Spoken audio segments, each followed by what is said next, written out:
사람들이 이제 교회에 나오지 않습니까? 교회 나와서 예수님을 믿게 되면은요, 정말 새로운 삶을 살려고 애를 써요. 그렇지 않습니까?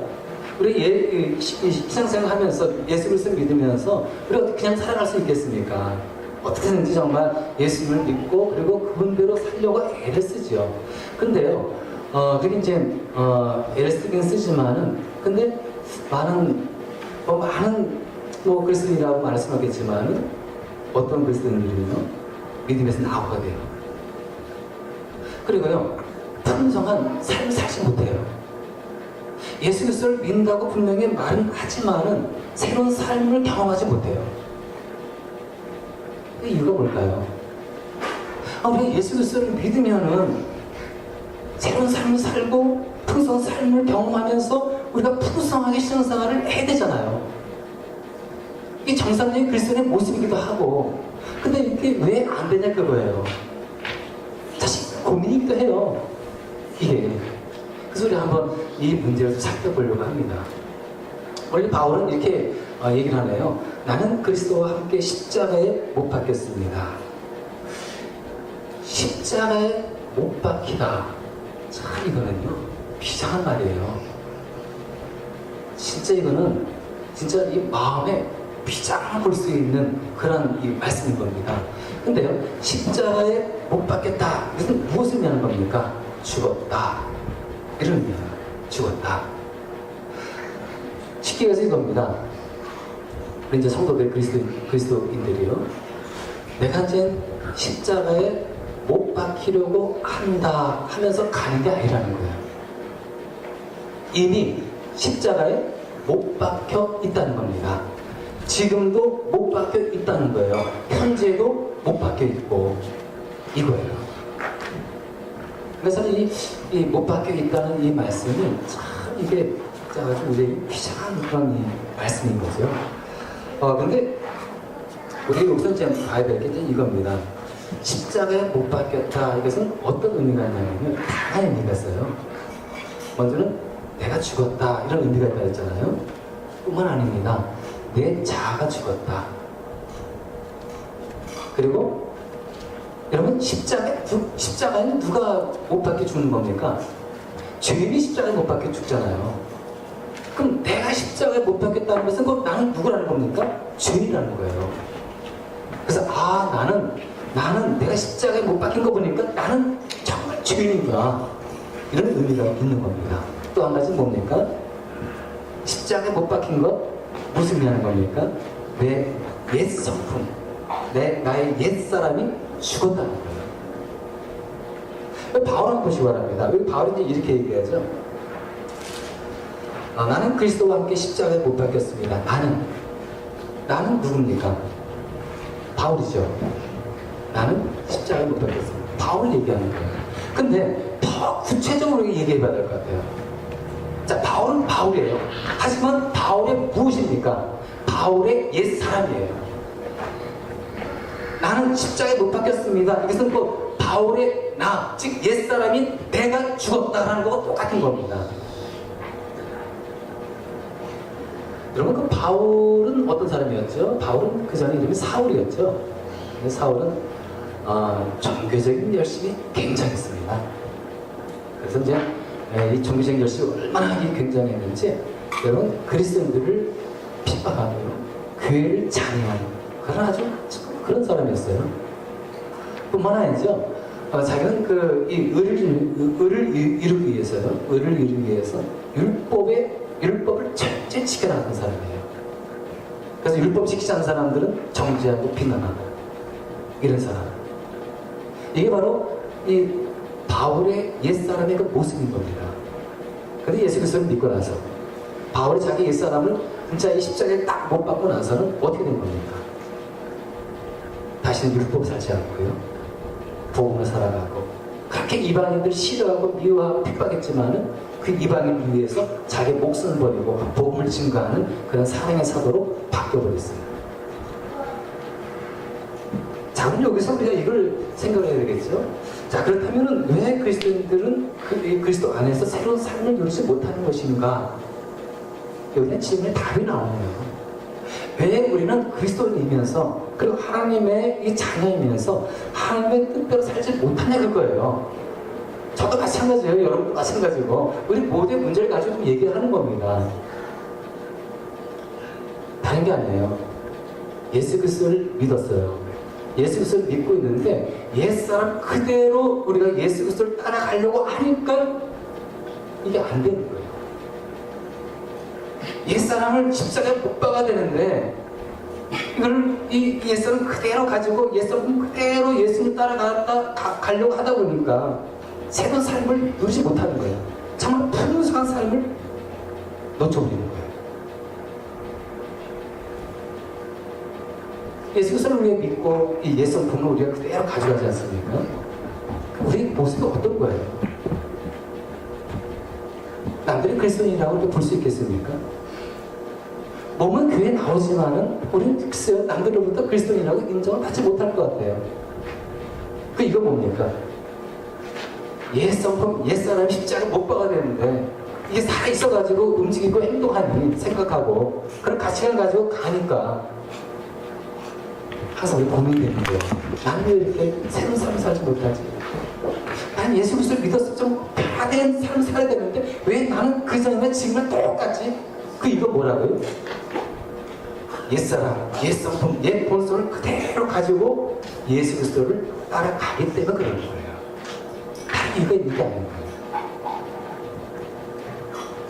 그러므로 우리가 끊임없이 내 속에 있는 이 옛사람, 옛성품을 자꾸 목표 박아야 되는 거예요. 뿐만 아니라 약간 생각을 못 박아야 되고요. 세상을 좋아하는 쾌락, 세상을 좋아하는 그런 마음들 이런 것들도 자꾸 못을 박아야 되는 거예요. 이것을 안 받고 가기 때문에 그냥 그대로 따라가기 때문에 우리의 삶이 형편없는 거예요. 마카리우스라는 사람이 있습니다. 이 초대교회 교부예요. 마카리우스. 교부하면 여러분들이 생소하지 않습니까? 초대교회 교부. 이게 누구냐면 사도들의 제자를 교부라고 해요. 사도들. 제자를 교부라고 하는 겁니다. 근데 마카리우스 이 사람이 이제 제자가 있었는데 그 제자가 이제 와서 얘기를 하는 거예요. 선생님, 세상에 대해서 죽었다는 것이 어떤 겁니까? 전 도저히 이해가 안 되는데 그 선생님께서 좀 알려주세요. 세상에 대해서 내가 죽어야 되는데 제가 죽지 못하고 지금 이렇게 있습니다. 어떻게 이게 어떤 뜻인 겁니까? 이때 이 교부가 이제 이 제자한테 얘기를 합니다. 그러면은 저기 저 위에 있는 공동묘지에 가가지고 그 무덤 앞에서 힘껏 무덤에 누워있는 그 시체들만요 욕을 퍼붓고 오세요. 참 이상하지 않습니까? 아니 무덤에 들어가가지고 왜 욕을 퍼붓고 오는 겁니까? 하지만 스승이 시키니까 따라가자, 하자 해가지고 가서 파란 무덤이 있는 앞에서요 욕을 실컷 퍼붓고 왔어요. 딱 돌아왔습니다. 그러고서 이제 이 스승이 또 얘기를 합니다. 아, 여기 퍼붓고 왔냐? 왜 퍼붓고 왔습니다. 아, 그러면 또 이번에 가가지고 또 무덤 앞에서 그 사람들을 향하여, 시체를 향하여 힘껏 칭찬하고 오라고. 또 갔어요. 가가지고 또 힘껏 칭찬을 팍 했습니다. 또 왔습니다. 이때 이제 이 스승이 제자한테 얘기를 합니다. 이 무덤 앞에 가가지고 실컷 욕을 했더니 어떤 반응이 또 있었느냐고. 그리고 이 무덤 앞에 가가지고 실컷 칭찬했더니 어떤 반응이 있었냐고. 그랬더니 이 제자가 와가지고 제가 아무리 욕을 해도 반응이 없었습니다. 제가 아무리 칭찬해도 그들은 아무런 반응도 없었습니다. 라고 말하는 것이었습니다. 바로 그것일세. 바로 그거예요. 세상에 대해서 죽었다는 것은 내가 반응하지 않는 거야. 내가 거기에 대해서 대꾸하지 않는 거야. 이게 바로 내가 세상에 대해서 죽었다는 것이다. 라고 가르침 줬다는 거예요. 여러분, 우리도 그렇지 않습니까? 누가 우리에게 막 욕을 합니다. 비난을 합니다. 옛날 같으면 막 이게 올라오는 거죠. 어떻게 가만히 있습니까? 욕 듣고 비난을 들었는데 그 사람마다 막 퍼붓고 옵니다. 이건 뭐 어떤 겁니까? 내가 반응을 했잖아요. 내가 거기에 대답을 했잖아요. 세상에 대해 죽은 것이 뭐라고요? 반항하지 않는 거예요. 대꾸하지 않는 겁니다. 누군가 나를 막 높여줬어요. 칭찬했습니다. 대단하다고 칭찬했어요. 웬만한 사람들은 우쭐해집니다. 왜 우쭐해지는 겁니까? 반응을 보인 거예요. 그러니까 우리가 세상에 죽었다는 것이 이런 의미예요. 그리고 내 옛 성품과 옛 사람이 나에게 자꾸 찔러대고 나를 우쭐하게 만들어도 반응을 보면 안 되는 거죠. 내가 십자가에 못 박겠다는 거. 무슨 뜻이라고요? 옛사람에 대해서, 유혹에 대해서, 죄에 대해서 남이 나를 칭찬하든 비난하든 거기에 대해서 1절 반응을 보지 않는 거예요. 그 다음에 바울은 또 어떻게 얘기를 합니까? 여기 보니까요 이렇게 얘기를 합니다. 이제 내가 살고 있는 것은 내가 아닙니다. 내 성품 죽었잖아요. 그러니까 내가 사는 게 아닌 거죠. 그리스도께서 내 안에서 살고 계십니다. 자, 여러분, 그리스도께서 내 안에 살고 있다. 여러분, 그리스도인과 비그리스도인의 차이점을 아십니까? 우리 한번 생각 좀 해봐야 합니다. 자, 그리스도인하고요, 비그리스도인하고는 차이가 있습니까? 없습니까? 분명한 차이가 있어요. 자, 여러분은 어떤 차이를 생각합니까? 어떤 차이가 있어야지 여러분은 그리스도인이라고 생각하고 어떤 차이가 있어야지 이 사람은 비그리스도인이라고 생각합니까? 글쎄요, 얼마나 교회 열심히 다녔느냐? 그 사람은 그리스도인이야. 여러분 이렇게 생각하시나요? 이 사람이 열심히 교회 나가고 하나님 일을 한다? 이거 가지고 이 사람은 그리스도인이라고 여러분 생각하십니까? 아니요, 그렇지 않을 수 있어요. 이 사람이 교회에서 어떠한 직분을 가지고 있느냐에 따라서 그 사람이 그리스도인이라고 여러분 생각하십니까? 아니요, 그리스도인이 아닐 수 있어요. 그럼 그리스도인하고 비그리스도인하고 어떤 차이가 있는 겁니까? 결정적인 차이 어떤 걸까요? 예수께서 내 안에 계시느냐? 내 안에 계시면 그 사람은 그리스도인이에요. 아무리 교회 오래 다녀도 직분이 있어도 그리고 교회에서 일을 한다 할지라도 그 안에 예수 그리스도께서 거하지 않는다면 그 사람은 그리스도인이 아닌 거예요. 맞습니까? 결정적이에요. 여러분들은 어떻습니까? 여러분들 안에 예수 그리스도께서 살아있는 걸입니까? 여기 대해서 여러분들이 확실히 대답하셔야 돼요. 예, 저는 내 안에 예수 그리스도께서 살아 계십니다 라고 여러분들이 분명하게 대답을 하셔야 돼요. 속으로. 그렇지 않으면요 여러분들은 안 됐지만 그리스도인이 아닌 거예요. 내 안에서 예수님이 살아 계셔야 돼요. 내 안에 들어오셔가지고 사셔야 되는 거예요.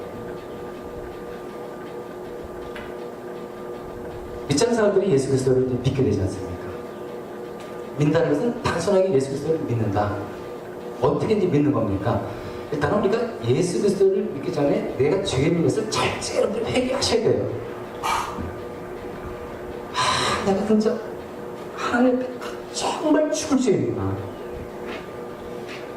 이것을 철저히 깨닫고 그리고 이것을 자인하고 그걸 예수 그리스도를 영접하고 그리고 이렇게 이제 이 살아가는 모습이 그리스도의 모습이라는 거예요.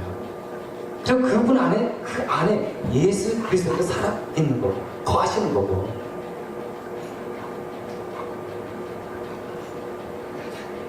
여러분 요한계시록 3장 20절에 보면 예수님께서 우리 안에 거하신다는 분명한 말씀 나와요. 제가 읽어보겠습니다. 보아라, 내가 문 밖에 서서 문을 두드리고 있다. 누구든지 내 음성을 듣고 문을 열면 나는 그에게로 들어가서 그와 함께 먹고 그는 나와 함께 먹을 것이다 라고 분명하게 말씀하고 있네요. 여기 보니까 뭐라 나왔습니까? 보아라, 내가 문 밖에 서서 문을 두드리고 있다. 우리 예수님께서는요 끊임없이 우리의 마음의 문을 두드리고 계셔요. 두드리고 계셔요. 이게 두드리는 거 아니겠습니까? 그런데 여기 보면은 누구든지 내 음성을 듣고 문을 열면 주님께서 야, 나야 문 좀 열어줄래? 계속 두드리면서 음성을 주십니다. 근데 먼저 문을 열어야 되는 거예요. 여기 보니까 나와 있잖아요. 문을 열면 그때 어떻게 하신다고요? 나는 그에게로 들어가서 아무리 예수님께서 나야 나라니까 문 열어줄래? 이렇게 주님께서 음성 주시면은 내가 끝까지 문 안 열면 우리 주님께서는 들어가지 않으세요. 내가 안에서 문을 확 열 때 주님께서는 그때 들어가시는 거예요. 어떻게 들어오실까요? 어떻게 우리 주님께서 우리의 마음을 열으실까요? 오늘 말씀 통해서 마음의 문을 여러분 두드리시겠죠? 지금 이 순간에도 여러분들의 마음을 두드릴 겁니다. 야, 나다. 문 열어라. 오늘 지금 말씀 듣지 않았나? 네가 마음만 열면은, 마음의 문만 열면은 내가 들어갈 텐데 왜 너는 마음을 닫고 있는 거야? 말씀을 통해서 우리에게 마음을 두드리세요. 얼마나 두드렸을까 생각해 봅니다. 뿐만 아니죠. 시련을 통해서, 어려움을 통해서 우리의 마음을 두드리십니다. 어떤 환경을 통해서, 사람을 통해서 우리의 마음을 두드리세요. 저는 예수 그리스도를 26살 때 믿지 않았습니까? 저는 어떻게 예수 그리스도를 믿게 되었나? 우리 예수님께서는 저의 마음을 어떻게 두드리셨나 생각해 보니까 저는 이유가 좀 안 좋아요. 20대 초에 뭐 이렇게 신경 쓸 게 많고 생각할 게 많고 고민이 많았는지 스트레스가 위험에 걸렸습니다. 그 위가 너무 아팠어요. 그때부터는 위가 굉장히 약해졌어요. 그래서 어떤 때는 너무 위가 아파가지고 걷지 못했어요. 걷는 게 너무 힘들 정도였습니다. 고통스러웠죠. 이렇게 위가 아프다 보니까 여러분 사람이 어떻게 생각하게 되는 거죠? 야, 내가 이러다가 위암에 걸려 죽겠구나. 그러니까요. 마음이 열리더라고요. 내가 이대로 죽으면 안 되지. 야, 이 세계가 이것으로 끝나는 게 아닌데 내가 죽으면 어떻게 되는 거지? 여러 가지 궁금증과 이런 것이 밀려오면서 그래, 예수 그리스도는 어떤 분입니까? 해가지고 난 예수 그리스도를 잘 몰랐지만 항상 잘 때마다 십자가를 들고 잤어요. 이 마음이 열려졌다는 거 아니겠습니까? 그러고 나서 이제 친구를 따라서 교회 갔더니 마음이 열려졌잖아요. 어떻게 그 하나님 말씀이 쏙쏙 들어오는지. 그래서 예수 그리스도를 믿었어요. 세례 받으면서 정말 이 뜨거운 이 감격의 눈물 흘리면서 예수님을 영접했어요. 예수님께서 하면요, 저희 문을 어떻게 두드렸냐면 이런 아픔을 통해서 저희 문을 두드렸네요. 제가 계속 그것을 닫고 있었더라면 어떻게 했을까? 저는 끔찍해요. 예수님 딱 들어오셨지 않았습니까? 근데 그 전에는요, 제가 주인이었어요. 내 생각대로 했잖아요. 내 삶을 내 의지대로 살았잖아요. 내가 결정하고 살아갔어요. 그럼 곧 누가 주인이라는 겁니까? 내가 주인인 거죠. 하지만 예수님께 문 열고 예수님 들어오니까 주인이 바뀌어버렸어요. 예수님이 주인인 거예요. 예수님이 주인이니까 여러분 어떻게 되겠습니까? 내 삶을 지배하죠. 내 삶, 내 언어, 내 생각, 내 행동을 지배하세요. 그분이 주인 되니까 내 모든 삶에 영향을 미쳐요. 그분이 영향을 미치니까 나는 변할 수가 없더라고요. 주일만 되겠는데 왜 이렇게 교회 가고 싶은지. 여러분 이게 왜 있는 현장에 나온 겁니까? 아니 그 전까지는 교회 하면은 뭐 멀뚱멀뚱 했어요. 근데 예수 들어오고 나서부터는 왜 이렇게 교회 가고 싶은지. 그래서 2시간 걸려가지고 제가 승동교회 갔잖아요. 서울 승동교회까지. 의정부였지만 먼 멀리 지하철 타고 어떻게 가능하겠습니까? 누가 기도하라고 가르치지 않았어요. 근데 기도하고 싶은 거예요. 누가 봉사하라고 말하지 않았어요. 봉사하고 싶은 거예요. 왜 그렇습니까? 그분이 내 안에 오셔가지고 영향력을 발휘하고 있잖아요. 그분이 지배하니까요. 막 평강이 있고 기쁨이 있고 삶의 소망이 있고 미래가 두렵죠. 영생에 대한 확신이 있고. 그래서 이제 예수님이 이 자리에 들어오시면 우리의 삶은 다 달라져요. 여러분 제가 잠깐 예를 들어보겠습니다. 어떤 사람이 병원에 갔습니다. 병원에 갔더니만 정밀 검사를 이제 받으러 갔는데 뇌종암이라는 거예요. 뇌종암. 위험한 거 아닙니까? 그래서 이제 이 의사로부터 이제 뇌종암이라는 선고를 받고 이 남자가 이제 거기서 결정해야 되는 겁니다. 내가 의사의 말을 지금부터 따를 것이냐? 아니면은 그래도 내 자신대로 살아갈 것이냐? 이 결정이 되죠. 하지만 의사는 분명히 뇌종양으로 얘기를 했고, 그래, 그럼 내가 의사의 말대로 내가 이제 그렇게 하자 하고 결정을 했습니다. 그때부터 이제 의사는 약을 주죠. 이렇게 약을 먹어야 합니다. 하루에 3번씩 약을 먹어야 합니다. 식사 이건 먹어야 되고 이건 먹으면 안 됩니다. 운동 꼭 해야 합니다. 그 사람은 어떻게 했을까요? 그 의사의 말대로 그대로 한 겁니다. 이 의사와 그 사람은 인격이 좀 달라요. 하지만 의사의 말을 내가 따라야지 했을 때 그 사람은 누가 지배하는 겁니까? 그 의사가 지배하는 거예요. 의사가 한 대로 그 사람은 행할 수밖에 없는 겁니다. 약을 먹어야 합니다. 약을 먹어야 되는 거예요. 운동해야 합니다. 운동해야 되는 거예요.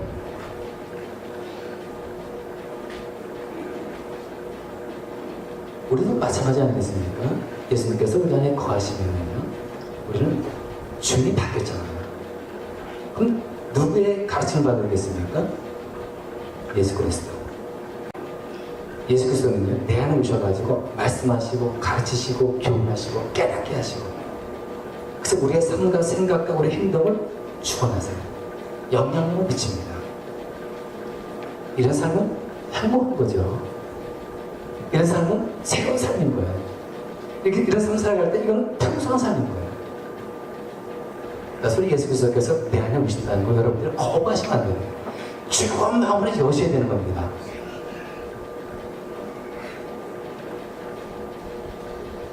이렇게 무엇이 내 안에 있느냐, 누가 내 안에 있느냐가 너무 중요해요.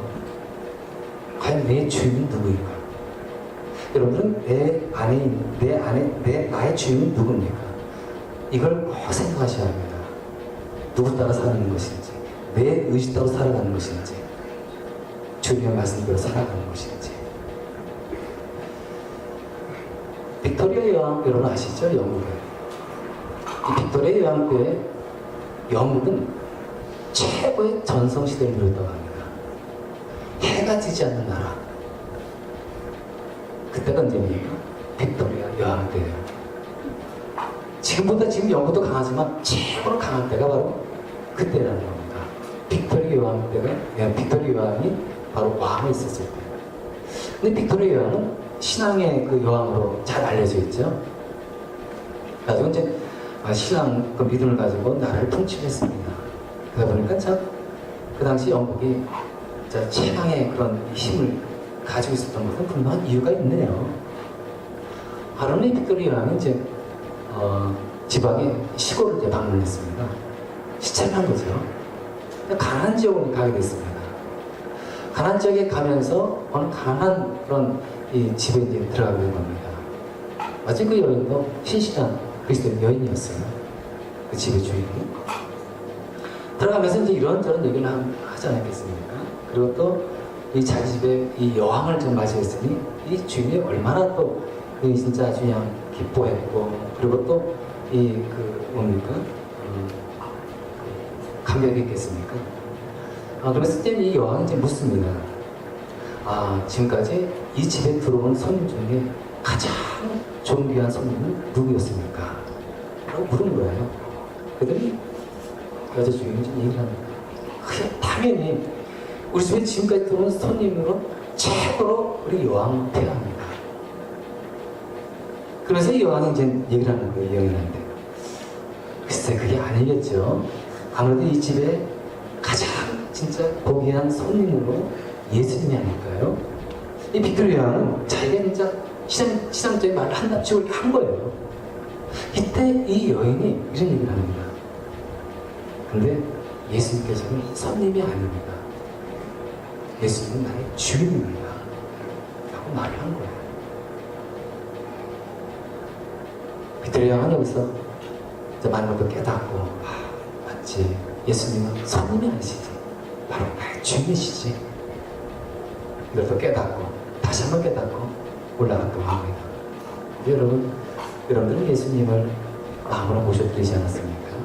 또 어떤 사람은요, 예수님은 손님 취급해요. 잠깐 지나가는 나그네 취급을 합니다. 아니요, 예수님은 나그네가 아니에요. 예수님은 여러분의 손님이 아닌 겁니다. 예수님은 여러분의 영원한 주인이신 겁니다. 이걸 여러분이 믿음으로 고백해야 되는 거예요. 예수님께서 내 마음의 주인으로 오시고, 그건 내 삶을 지배할 때, 내 삶은 놀라워요. 새로운 삶, 풍성한 삶을 살아가게 되는 것입니다. 하지만 우리 안타깝게 돼요. 세상 사람에게는 두 가지의 이 삶의 방식이 있어요. 어떤 방식이 있습니까? 신앙의 방식을 따르는 사람이 있고요, 인간의 방식을 따라가는 사람이 있어요. 신앙의 방식이 어떤 겁니까? 예수 중심. 그럼 인간 중심의 삶은 어떤 겁니까? 자기 중심인 거예요. 그러니까 두 가지의 삶이 있는 겁니다. 예수 중심, 자기 중심. 여러분들은 어느 중심에 살아가고 있습니까? 지금 여러분들은 어느 중심에 살고 있습니까? 예수 중심으로 살아가고 있습니까? 아니면 자기 중심으로 살아가고 있습니까? 저 여러분들은 예수 중심으로 살아가시기를 간절히 바라겠습니다. 기도하시겠습니다.